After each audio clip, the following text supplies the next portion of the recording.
So I get to present about sea lamprey control in Lake Ontario in 2025.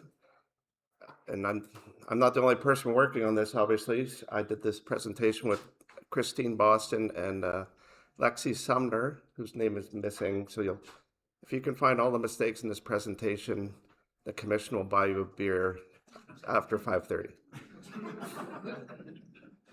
Okay, anyways, and as you can see, the different agencies on this slide right here, that we all contribute equally to the full program as administered by the Great Lakes Fishery Commission. Oops.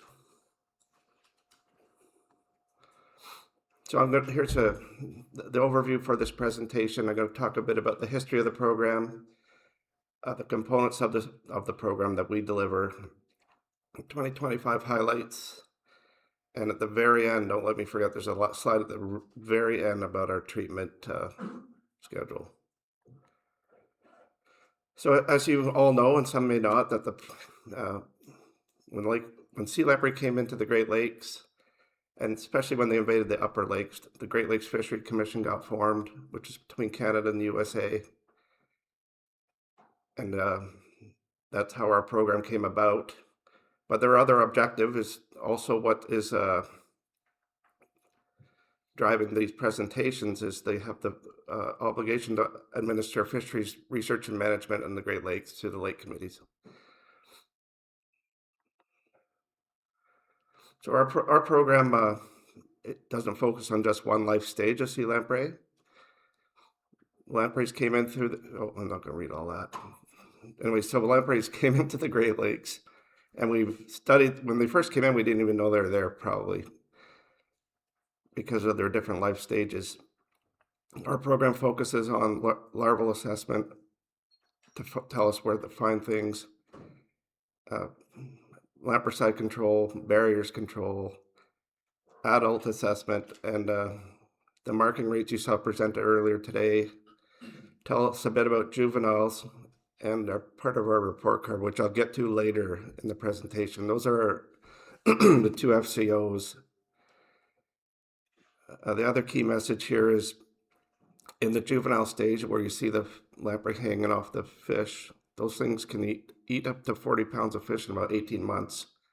So they can really devastate the fish they eat, fish populations. So we have four, as I said, four parts of our program that we participate in. I run the control side. Gail, who's not here anymore, he runs the assessment side. And we also have supplemental control, which is a newer researchy type approach that is meant to, what do you call it? It's meant to help us do control better by not having to do treatments as much. But it doesn't replace control, it's a supplement.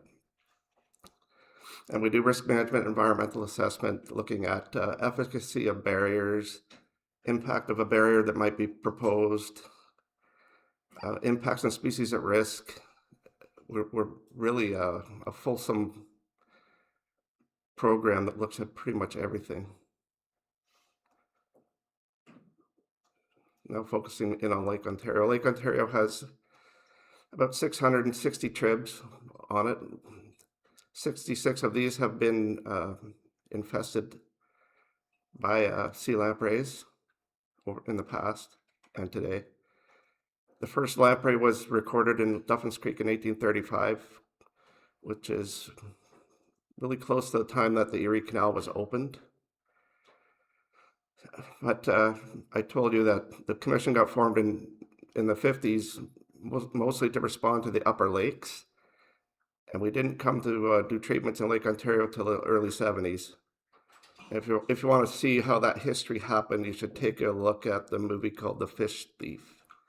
It'll tell you that whole history up to about that point. You can see on this map, though, that the southwest side of the lake doesn't have many lamprey producing streams, and it's mostly, we think, because the habitat in the streams isn't very good for lampreys. Oak Orchard's about the farthest west one that has lampreys in it.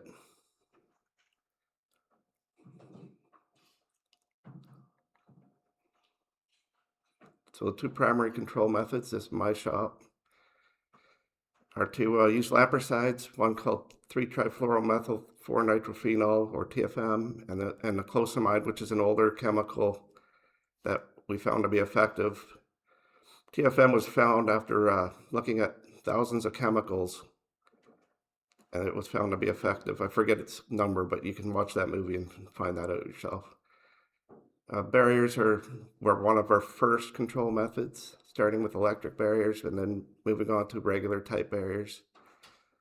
And what they do is they reduce the stream length that lampreys can go up and spawn. And they also provide us sites where we can throw traps or fish ways to count lampreys, which is part of our other FCO, which I'll get to soon.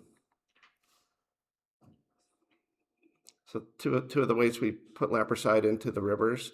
The first picture at Black River is not the best picture, but in Black Rivers Bay we use GB, or granular bear, to treat a lentic area. Most of our work goes with stream feeders and dam, or feeders at dams, as you can see in those two pictures. Most treatments occur between April and October. And for Lake Ontario, that's really important because as we move from spring through summer to fall, we start on Lake Ontario, where the flows and water temperatures are suitable to start doing our work. We think that lampricide control kills about 93% of the larval sea lamprey in a treatment. It can be better than that, but it can also be worse.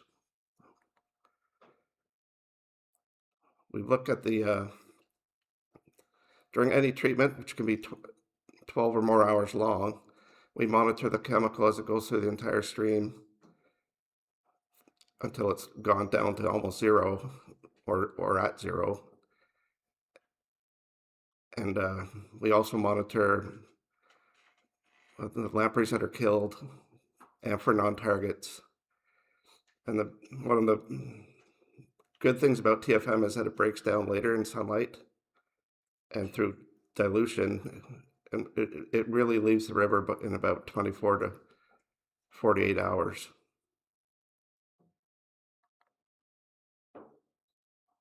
So in Lake Ontario in 2025, we treated about 15 tribs, 9 in Canada, 6 in the US. DFO is responsible for all the treatments on Lake Ontario. 37 of the tributaries that you saw on that map have been treated at least once in the last 10 years. 27 tribs are treated every 3 to 5 years. And last year we finally completed the Rouge River, which is in which is in a national park, and it had to be deferred because of rain in 2024. And then the other one, Sage Creek, was treated for the first time in a long time. There's a picture of people treating from an old dam at 9 Mile Creek, which segues into dams. So the other part of my work is to manage our dams, and some dams in New York. We have 16 barriers, 12 in Canada, 4 in the US, and 10 of them were built just to control lampreys.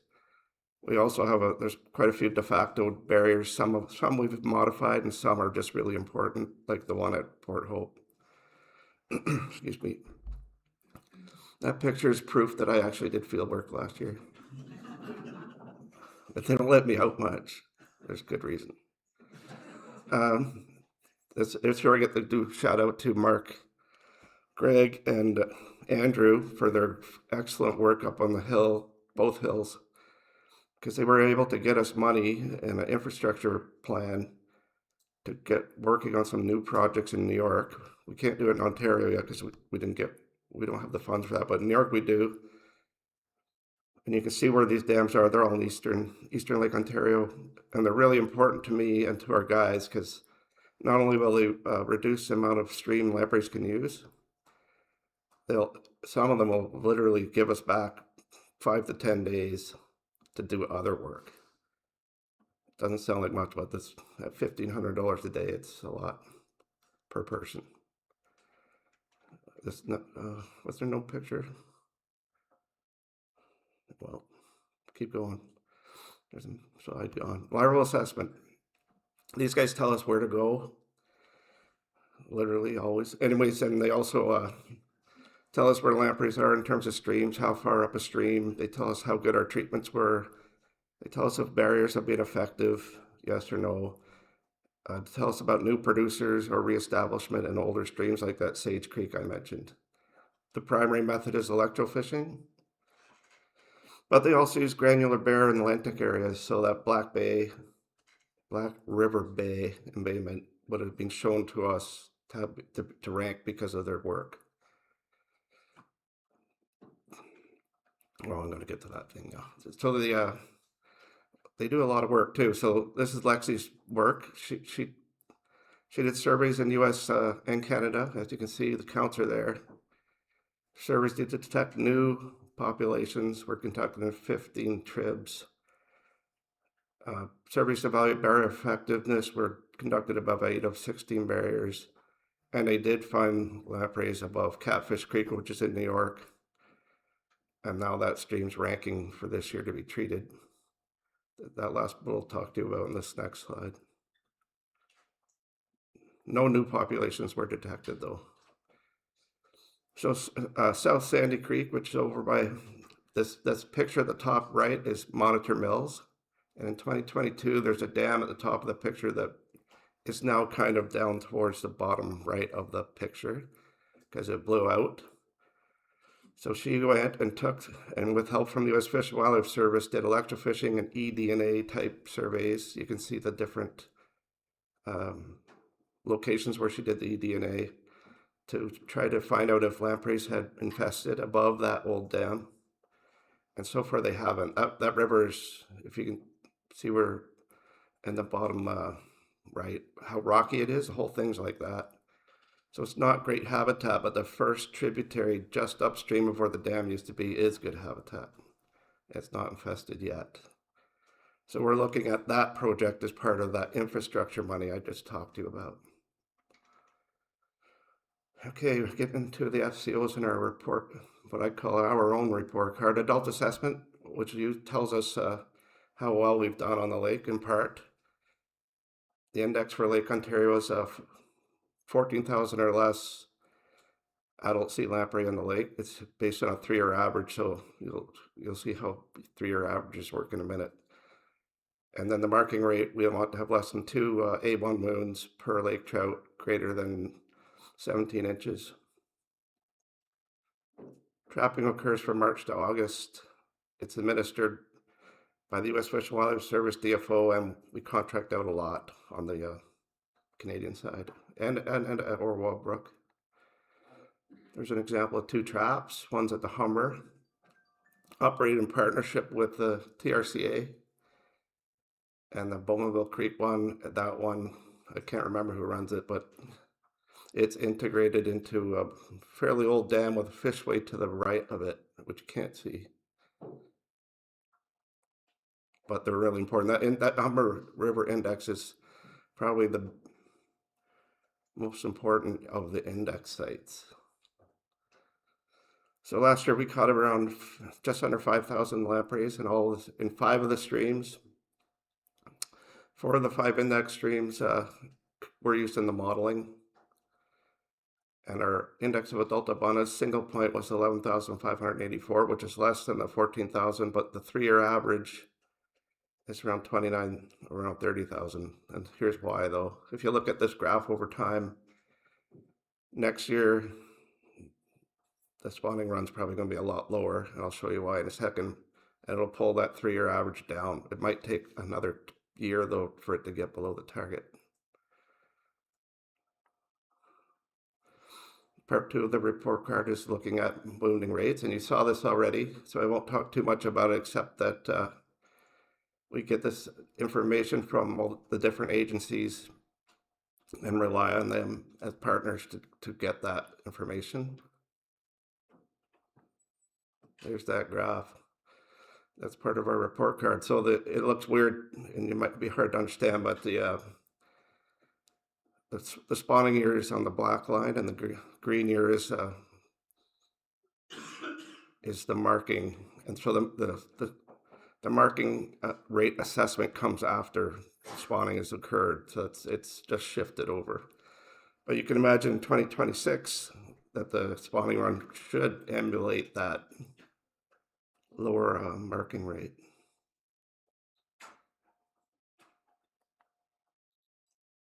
There's one more slide after this. Don't let me forget it. Yeah. The adult index of marking rates continue to decline since COVID.